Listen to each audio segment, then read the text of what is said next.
have a little bit of experience in riparian restoration before my project began for my master's degree. I grew up with a ranching family. I'm originally from Belfouche. We got into this because we just don't know a lot about these BDA systems in the Black Hills specifically.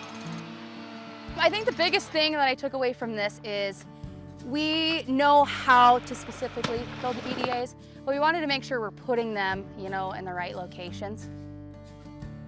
We try to use everything that's like naturalized material.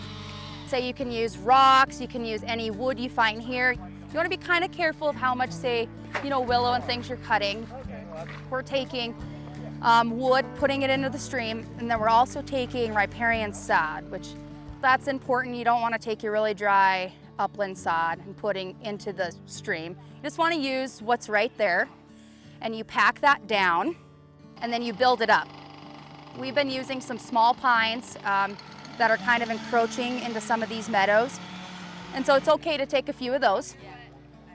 And so you'll pack the sod, and then you pack the pine down, and then you keep building that up. After you do your foundation, they're putting just untreated fence posts into the water. And that's because, if they rot, it's natural. If they wash away, it's natural. That's totally fine for the ecosystem.